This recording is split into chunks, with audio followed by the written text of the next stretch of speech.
नमस्कार साथियों, टीचर्स अकादमी में आपका स्वागत है। मैं हूं सुचित सिंह। जैसा कि अभी तक आप मुझे देखते हैं कि मैं आपको हमेशा अपडेट करता रहता हूं, इन्फॉर्मेशन देता रहता हूं, शिक्षक संबंधी जो भी खबरें आती हैं क्लास के साथ साथ। तो अब जो है आज जो आपके लिए मैं लाया हूं, मैंने पहले ही कहा था कि अब जो है आपका TRE 3 का जो है 9, 10, 11, 12 का है रिजल्ट बाकी है। बाकी 1 से लेकर 8 तक रिजल्ट आ गए हैं। कल आपका एस्टेट का भी रिजल्ट आ गया। जैसे ही एस्टेट का रिजल्ट आया वैसे ही TRE 4 की संभावनाएं बहुत अधिक बढ़ गई कि अब यह जल्द से जल्द आएगा। तो सबसे पहले मेरे प्यारे साथियों, चैनल से जुड़ जाइए, चैनल को लाइक सब्सक्राइब कर दीजिए और शेयर कर दीजिए। ठीक, तो आज जो है हिंदी के विषय में बात करूंगा, क्योंकि मैं आपको हिंदी पढ़ाऊंगा। 6 to 8 की अगर आप तैयारी करना चाहते हैं BPSC की, तो पहली बार में आप कैसे सफल हो जाएं और क्या रणनीति होनी चाहिए और कितने महीने में तैयारी आपकी हो जाएगी और पहली बार में ही आप टीचर बन जाएंगे 6 to 8 के बिहार के। तो उसके विषय में सिलेबस क्या है, योग्यता क्या है, कौन कौन फॉर्म भर सकता है, ठीक, क्या बुक्स पढ़नी चाहिए आपको अगर आप स्वयं से पढ़ना चाह रहे हैं, तो हर प्रकार से मुझसे पढ़ना चाह रहे हैं, दोनों प्रकार से। अगर आप स्वयं से भी पढ़ना चाहते हैं तो कोई दिक्कत नहीं है। अगर आप चाहते हैं कि एक शिक्षक की आवश्यकता पड़ेगी आपको, तो मैं आपको जरूर बताऊंगा। ठीक, तो फिलहाल में अब हम चर्चा करते हैं कि योग्यता क्या है, पैटर्न क्या है, सिलेबस क्या है, बुक्स क्या है। ठीक है, कंप्लीट इन्फॉर्मेशन हम आपको देने वाले हैं। तो मैं सुचित सिंह अब से आपको हिंदी 6 to 8 का पूरा प्रैक्टिस, लाइव क्लासेस, सारी चीज़ें मैं बताऊंगा आपको। PDF नोट्स, हर एक चीज़ आपको अवेलेबल कराई जाएगी। तो सबसे पहले जो जुड़ गए हों तो वो चैनल को लाइक जरूर कर दें। ठीक, और कोई भी प्रश्न पूछना हो तो आप हमसे पूछ सकते हैं। तो चलिए 6 to 8 साइंस का, तो जो साइंस के हैं तो मैं साइंस के विषय में तो नहीं बता पाया हूँ, लेकिन मैं थोड़ा सा चर्चा कर दूंगा इसी बीच आपका 6 to 8 साइंस का। पराग जी मैं कर दूंगा, ठीक है। पहले मैं हिंदी की बात कर लूँ, फिर मैं एक साथ कर दूंगा।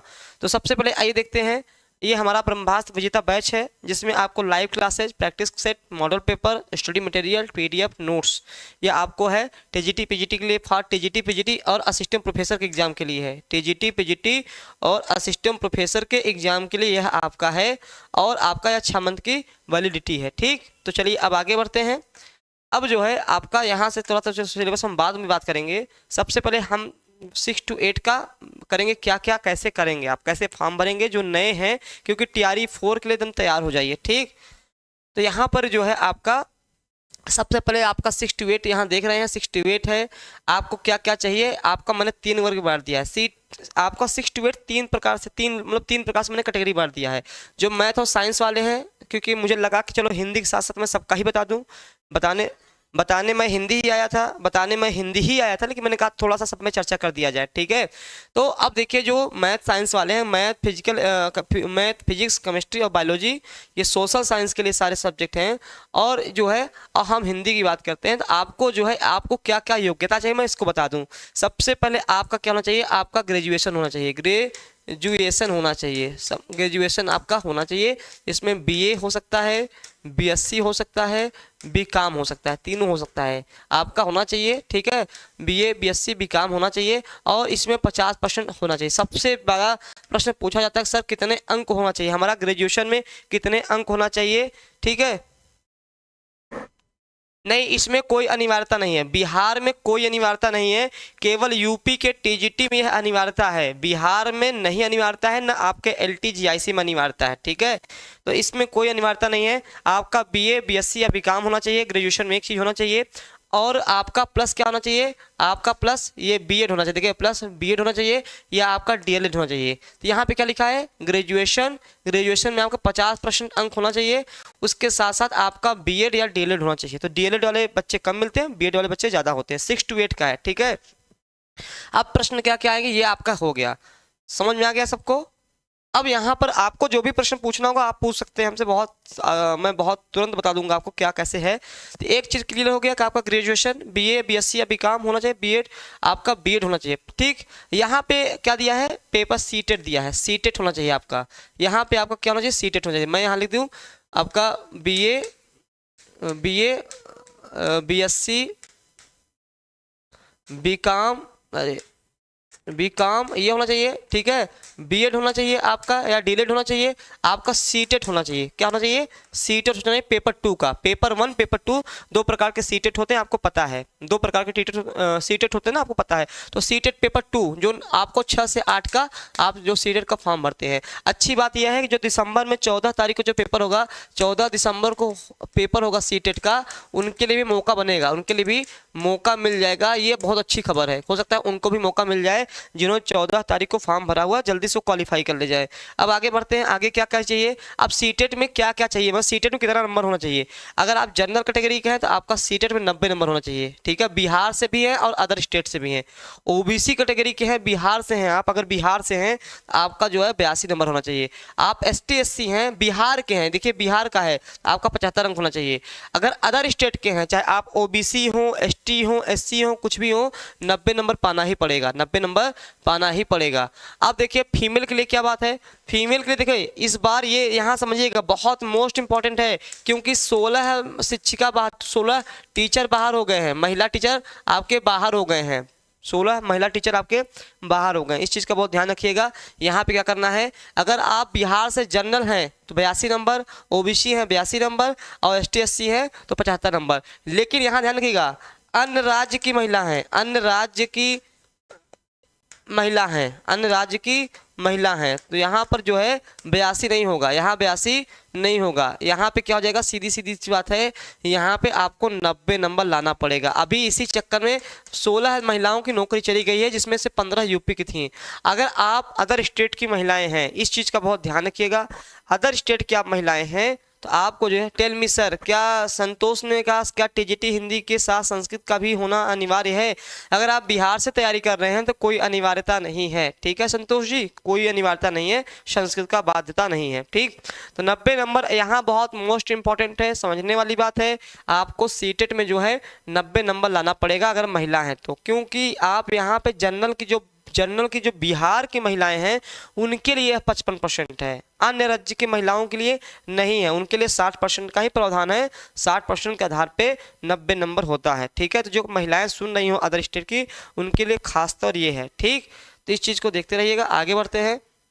अब देखिए आपका नियुक्ति हेतु क्या क्या योग्यता चाहिए। आपको स्नातक चाहिए, ठीक है, आपको स्नातक होना चाहिए, मैंने बताया ना, डिप्लोमा हो चाहे BEd हो, ये कम से कम 50%, देखिए कम से कम आपका 50% अंक होना चाहिए, ये ध्यान रखिएगा। अगर आपका 46% है, 48% है, 49% है तो आपका नहीं हो जाएगा, ठीक, नहीं होगा, बहुत ध्यान रखिएगा इस चीज़ को। तो आपको जो है कम से कम 50% अंकों सहित स्नातक या स्नातकोत्तर और BEd होना चाहिए, ठीक। 50% अंक जानते रहिएगा। आगे बढ़ते हैं। आगे क्या है, यहाँ पे मैंने मतलब कैसे क्या पेपर आएगा मैं इसकी बात कर ले रहा हूँ, ठीक। पेपर का पैटर्न जानेंगे तभी आप कर पाएंगे ना, ठीक। ओके सर, BPSC के लिए सर, तो BPSC में नहीं मान्य है, ठीक है संतोष जी, BPSC के लिए बिल्कुल आप निश्चिंत रहिए, संस्कृत नहीं है तो भी आप फॉर्म भर पाएंगे। BPSC TRE 4, ठीक है। आपको पार्ट 1 देखिए पेपर कितने आएंगे, पेपर 6 to 8 का हिंदी की मैं बता रहा हूँ, हिंदी की मैं चर्चा करने जा रहा हूँ, बाकी मैंने कुछ विषय के भी लिख दिए हैं। आपका देखिए पार्ट 1 पेपर, पार्ट 1 होगा भाषा का होगा, पेपर पार्ट 1 जो है वह भाषा का होगा, जो 30 नंबर का रहेगा, समझिएगा। पेपर पार्ट 1 जो है 30 नंबर का होगा, जिसमें से आपको 30% माना 9 नंबर लाना अनिवार्य है। अगर 9 नंबर नहीं लाएंगे तो आप क्वालिफाई नहीं माने जाएंगे, 9 नंबर नहीं लाएंगे क्वालिफाई नहीं माने जाएंगे। इस 9 नंबर में आपका क्या क्या आएगा, आपका हिंदी आएगा, उर्दू आएगा, अंग्रेजी आएगा और बांग्ला आएगा। ये हिंदी, उर्दू, अंग्रेजी और बांग्ला, इनमें से आपको 2 विषय दिए रहेंगे। अब आपको 2 विषय जो भी चुनना हो, हिंदी अनिवार्य है, ठीक, तो इसमें तो सब निकल जाता है, ये 9 नंबर पाना अनिवार्य है, मतलब 30 नंबर में 9 नंबर लाना अनिवार्य है आपका, ठीक है। सर मेरा अपना सर मेरा शिवांग एस्टेट का, शिवांगी जी आपका एस्टेट का, तो फिर मुझे अलग से वीडियो बनाना पड़ेगा ना, ये तो मैं BPSC को लेके आया हूँ। चलिए मैं एस्टेट का अलग से वीडियो बना दूंगा, आप वहाँ जरूर जुड़ लीजिएगा, ठीक है। तो यहाँ पे 30% पाना अनिवार्य है। देखिए हमें लिखा है कि मिनिमम क्वेश्चन जो है आपको करना पड़ेगा। अब देखिए पार्ट 2 क्या आएगा, सबसे इंपॉर्टेंट है, इसी से चयन होता है, जिनका चयन होगा इसी से चयन होगा। अगर 6 to 8 का अगर टीचर बनना चाह रहे हैं तो आपका यहीं से चयन होगा। इसमें पार्ट नंबर 40 क्वेश्चन आएंगे। देखिए ये इसका तो केवल नंबर नहीं जोड़ा जाएगा, आप चाहे 30 में 29 सही कर दीजिए, 30 में 29 सही कर दीजिए, 30 में 30 कर लीजिए, लेकिन इसका नंबर नहीं जोड़ा जाएगा, इस चीज़ का बहुत ध्यान रखिएगा। ये केवल क्वालिफाइंग है कि 9 नंबर आपको पाना पड़ेगा, 9 नंबर पाना पड़ेगा, और उम्मीद है कि 9 नंबर सब पा जाते हैं। अगर आप 30 में अंधा चुक्का मारेंगे तब वो 9 नंबर पा जाएंगे। ठीक, तो अब यहाँ पे इसका नंबर है कि टोटल जो है 120 क्वेश्चन आते हैं, 120 प्रश्न आते हैं। ठीक है, 80 प्रश्न आपके विषय के आते हैं, आपके विषय के आते हैं, और 40 प्रश्न आपके जीएस के आते हैं। जीएस मतलब बिहार जीएस का। ठीक है, यहाँ पे जो है पार्ट 2 पार्ट 3, अब इसी दोनों के मेरिट बनते हैं। तो आपका 150 क्वेश्चन है, 150 नंबर का, माइनस मार्किंग कोई भी नहीं है, ध्यान रखिएगा, माइनस मार्किंग आपकी नहीं है। ठीक, माइनस मार्किंग आपकी नहीं है, इस चीज़ का विशेष ध्यान रखिएगा। आगे बढ़ते हैं कि पार्ट 40 नंबर में क्या क्या आएगा। हमारे यहाँ आपको पार्ट 1 भी मिलेगा, और पार्ट 2 हिंदी मैं पढ़ाऊंगा। अब से आपको हिंदी की क्लासेज मैं दूंगा लगातार, आपको लाइव क्लासेज आपको मिलेंगी। तो प्राथमिक गणित आएगा, सामान्य जागरूकता आता है, सामान्य विज्ञान आता है, भारतीय राष्ट्रीय आंदोलन आता है, और भूगोल आता है। तो ये जो है आपका बिहार का खास तौर पढ़ना है। ठीक है, ये 40 नंबर बहुत अहम होते हैं आपको सिलेक्शन दिलाने में। फिर यहाँ पे आते हैं 80 नंबर में क्या आएगा। अगर आप गणित साइंस से तैयारी कर रहे हैं तो साइंस में गणित और विज्ञान आएगा। अगर आप सामाजिक विज्ञान से SST से तैयारी कर रहे हैं, SST से, तो आपको इसमें हिस्ट्री, ज्योग्राफी, पॉलिटी, इकोनॉमिक्स वो सब मैटर रहता है। यहाँ पे अब आप लैंग्वेज की बात करेंगे तो हिंदी, अगर आप हिंदी से दे रहे हैं, जिससे मैं आपको हिंदी पढ़ाऊंगा, तो आपको 80 क्वेश्चन हिंदी से मिलेंगे। 80 क्वेश्चन किससे मिलेंगे? हिंदी से मिलेंगे। अगर आप उर्दू से तैयारी कर रहे हैं तो आपको 80 क्वेश्चन आपको उर्दू से मिलेंगे। अंग्रेजी से तैयारी कर रहे हैं तो आपको 80 क्वेश्चन जो है आपको अंग्रेजी से मिलेंगे। अगर आप संस्कृत से तैयारी कर रहे हैं तो संस्कृत से मिलेंगे, संस्कृत से आपको मिलेंगे। ठीक है, संस्कृत से 80 प्रश्न मिलेंगे। तो कुल मिला के 120 प्रश्न मिलेगा, और 2.5 घंटे का समय रहेगा। 2.5 घंटे का आपको टाइम दिया जाएगा। 2.5 घंटे क्या हो जाएगा, आपको टाइम दिया जाएगा। 2.5 घंटे में आपको यह करना है, ध्यान रखिएगा, 2.5 घंटे में आपको यह प्रश्न करना है।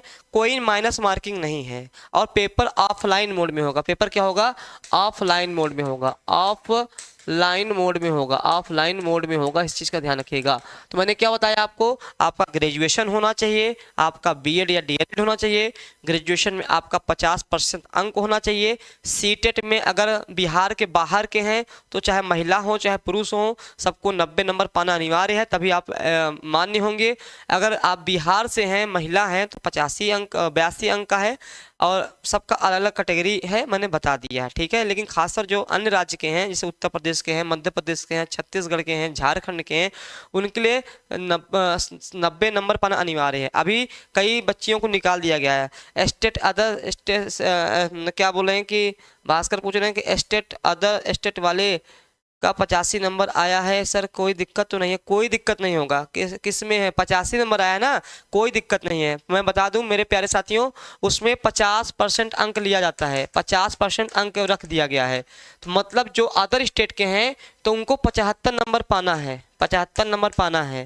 ठीक है, 75 नंबर पाना है। लेकिन आपका स्टेट दोगे तो आप लोग स्टेट कौन सा पास किए हो, 9 और 10 वाला कि 11-12 वाला, ये बता दीजिए ना, क्योंकि इसमें स्टेट से मतलब नहीं है। ध्यान रखिएगा, आपको 6 to 8 में स्टेट से कोई मतलब नहीं है। स्टेट की जो परीक्षा होती है वह 9, 10 और 11-12 वालों के लिए है। आप स्टेट 1 स्टेट 2 ऐसे करके कल ही रिजल्ट आया है। आपका 6 to 8 में केवल जो है आपका बीएड और आपका ग्रेजुएशन या डीएलएड बस इतना ही मांगा है, प्लस आपका सीटेट मांगा है, इसके अलावा कुछ नहीं मांगा। ठीक है, तो जो स्टेट में जिनका 75 प्लस है, हिंदी पेपर 2, ठीक है, हाँ पेपर 2 ना, तो आप 75 अंक ही पाना था आपको, परेशान मत होइए। इसमें सीधे सीधे लिखा गया 50% अंक पाना अनिवार्य है। तो 150 नंबर का हुआ था तो 75 नंबर बनता है, तो आपने 85 नंबर पाया, आपका तो 10 नंबर जाता है। अगर आप 75 भी होते तो भी आपका मान्य हो जाता। आप अपनी तैयारी में लग जाइए, आप अपनी तैयारी अगली तैयारी में लग जाइए हिंदी से। तो हिंदी आपको मैं ही पढ़ाऊँगा Bhaskar ji, practice, live classes, PDF notes लगातार। वहाँ की जो बुक चलती है NCERT और SCERT, वहाँ बुक रखी गई है, वहाँ किताबें जो रखी गई हैं उसको हम पढ़ाएंगे, क्योंकि वहाँ की किताबों से बहुत सारे प्रश्न आते हैं, 20 से 25 प्रश्न वहीं की किताबों से आते हैं। तो वहाँ की किताब का मैं पूरा आपको पढ़ाऊंगा। ठीक है, क्योंकि वो चीज़ें आपको नहीं मिल पाएंगी। अगर आप देखिए स्वयं से अगर आप कुछ चीज़ें पढ़ सकते हैं, लेकिन कुछ चीज़ें स्वयं से नहीं पढ़ सकते हैं, वो आपको शिक्षक की आवश्यकता पड़ती ही पड़ती है। तो एक बार शिक्षक की आवश्यकता पड़ जाएगी, आपका ज़िंदगी बन जाएगा, एक ही बार में सफल हो जाएंगे। ठीक, तो यहाँ पर देखिए सीटेट यहाँ पे मैंने लिख दिया है, और इस पर बहुत काम करना है। 40 नंबर में अगर आपका तैयार हो गया, 80 नंबर तैयार विषय में तैयार करा दूंगा, ये भी हमारे यहाँ चलता है। आपको कहीं जाने की आवश्यकता आवश्यकता नहीं है। फर्स्ट पेपर और सेकेंड पेपर सब्जेक्ट वाला भी दोनों हमारे यहाँ चलती हैं। ठीक, आगे बढ़ते हैं। अब ये तो हमारा क्या हो जाएगा, हमारा ये मतलब हो गया। ठीक, तो अगर आपको कुछ पूछना है तो हिंदी पेपर 2।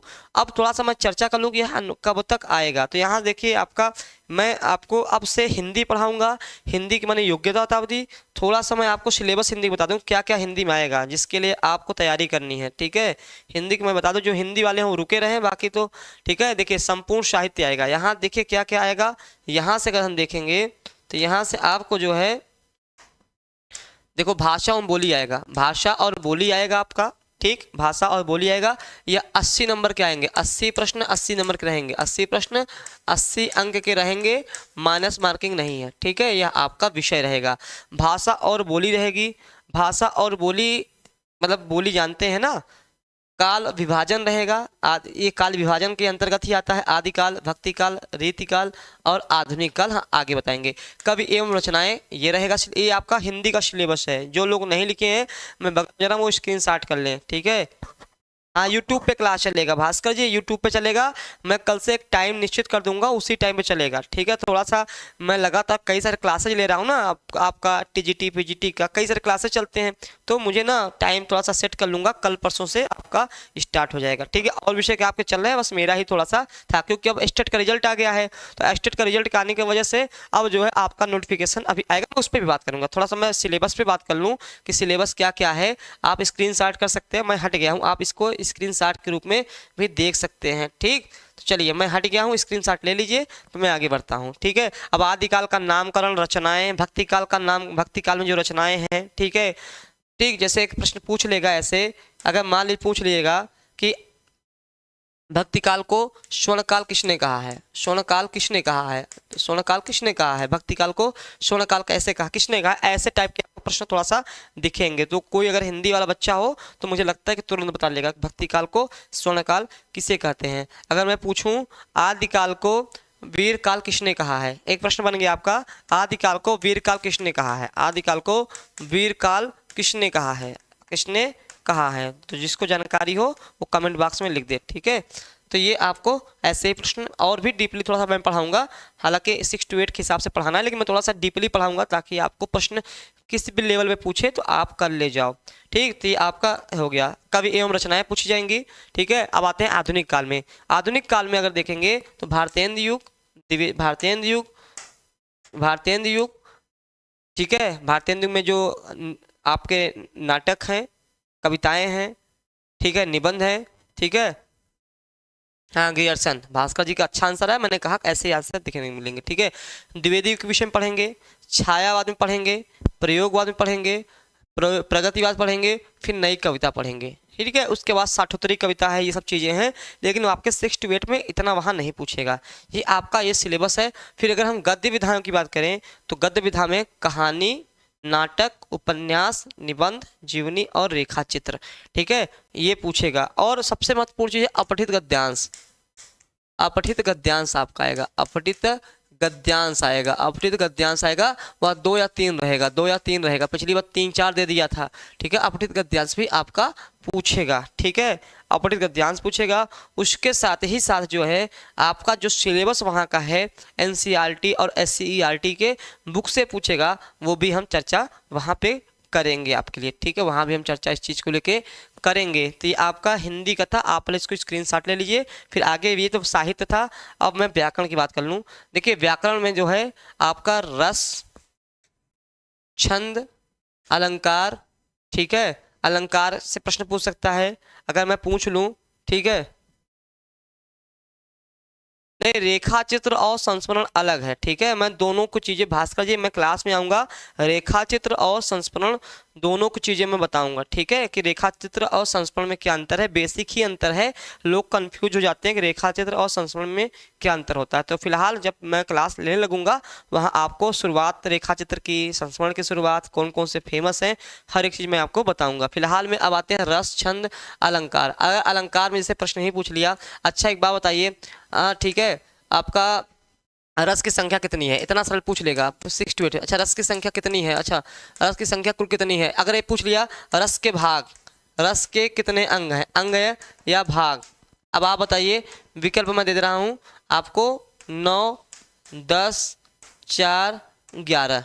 अब मैंने दे दिया रस के अंग कितने होते हैं, ऐसे प्रश्न आपको दे दिया परीक्षा में, तो आपको कैसे क्या करना है बहुत ट्रिक के माध्यम से मैं समझाऊंगा। संधि पूछेगा, शब्द शक्ति अभिधा लक्षणा व्यंजना हो गया, वाक्य शुद्धि मोस्ट इंपॉर्टेंट है, सबसे ज्यादा प्रश्न आपके वाक्य शुद्धि में पूछे जाते हैं, ठीक है। वर्णमाला बेसिक शुरुआत यहीं से होगी।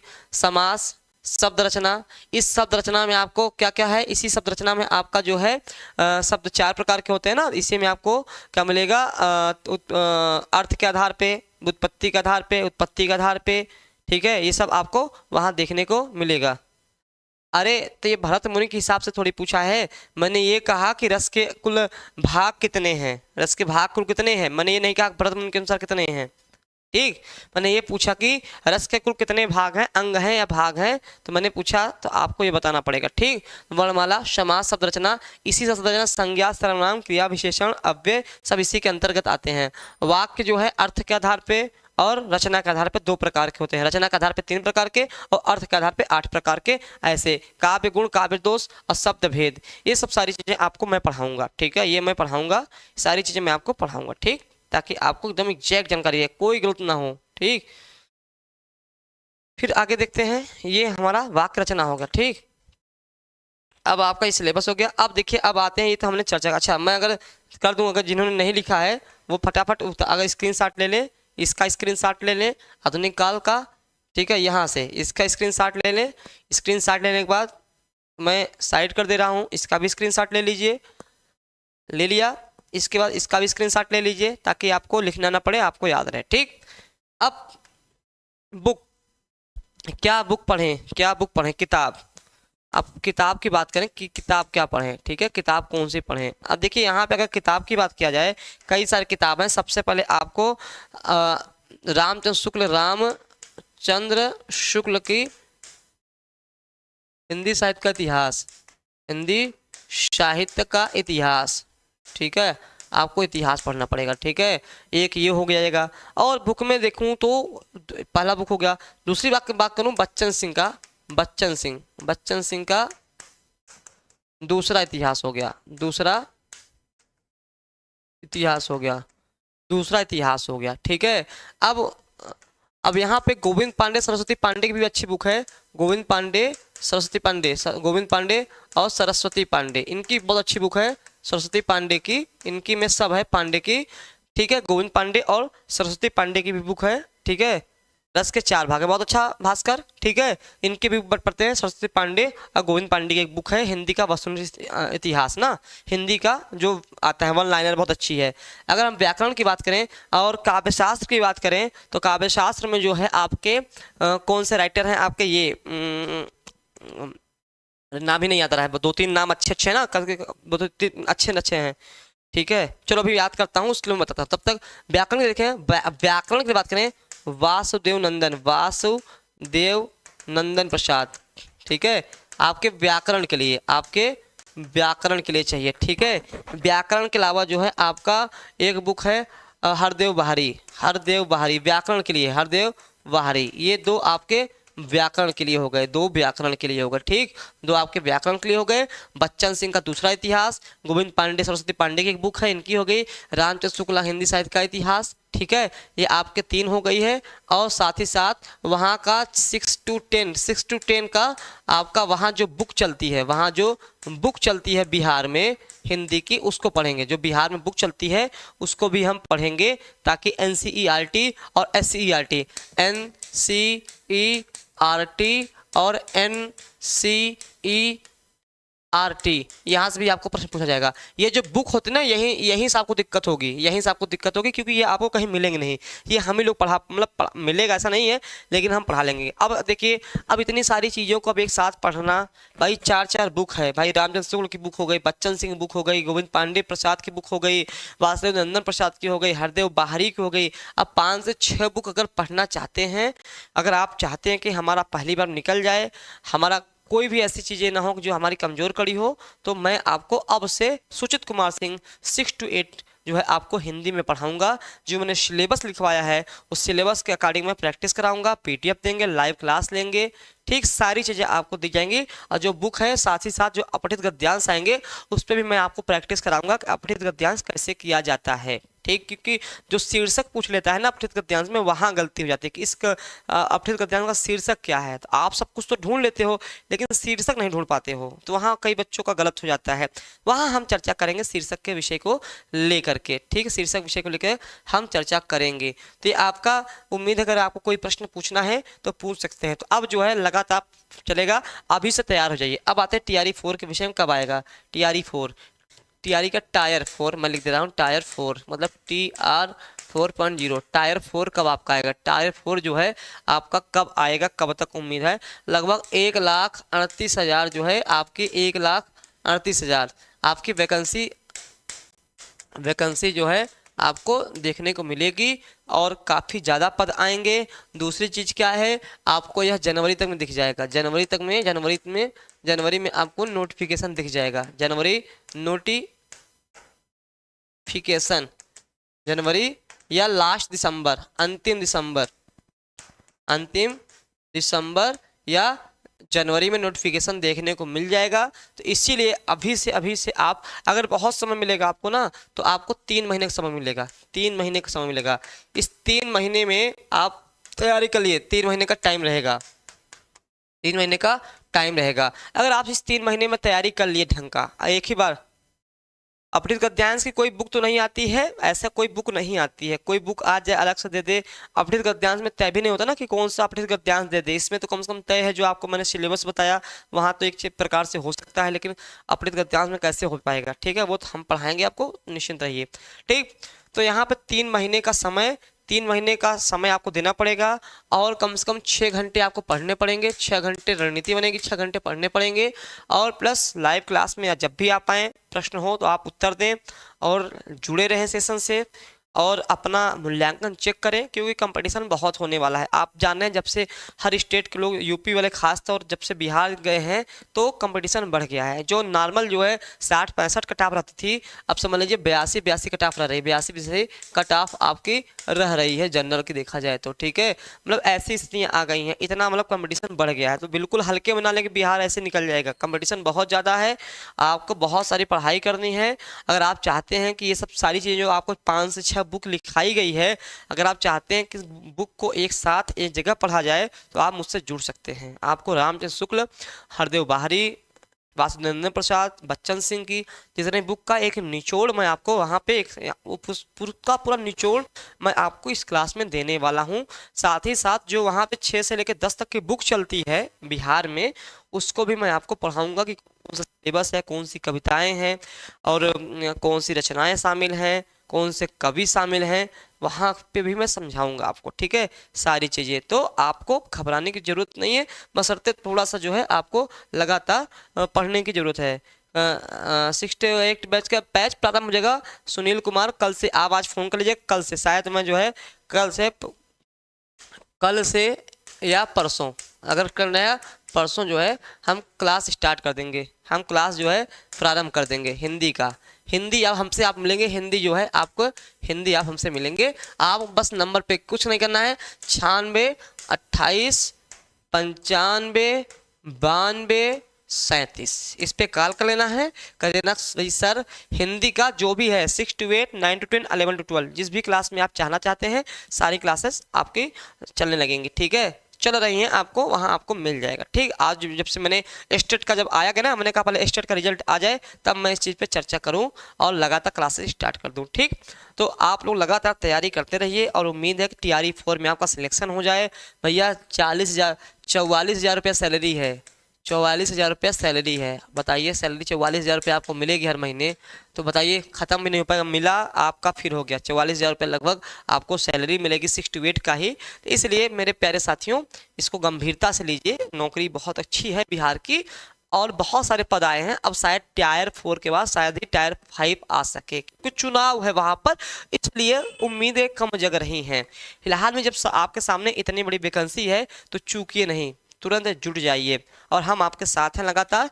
चलिए आज के लिए अगर आप कोई प्रश्न पूछना चाहते हैं तो पूछ सकते हैं, अन्यथा इस क्लास को हम यहीं पे समाप्त करें। फिर हम कल से हम पर डे कल से ही जो है हम लगातार क्वेश्चन लेके कराना शुरू कर दें। कल से आपका प्रैक्टिस सेशन स्टार्ट हो जाएगा। बस टाइम का जो है मैं बता दूंगा किस टाइम पे होगा, कल से मैं टाइम भी निर्धारित कर दूंगा। ठीक, चलिए फिलहाल में आपका कोई क्वेश्चन हो तो पूछ सकते हैं, नहीं तो फिर आपसे विदा लिया जाए। और भी कोई इन्फॉर्मेशन आएगी तो मैं बताऊंगा। ठीक, चलिए चलिए कोई नहीं, फिर आपसे मिलते हैं। तब तक आप तैयारी करिए, फ़ोन कर लीजिएगा, नंबर दिया है 9628 95 92 37 पे, ताकि आपको सारी इन्फॉर्मेशन मिल जाए। धन्यवाद।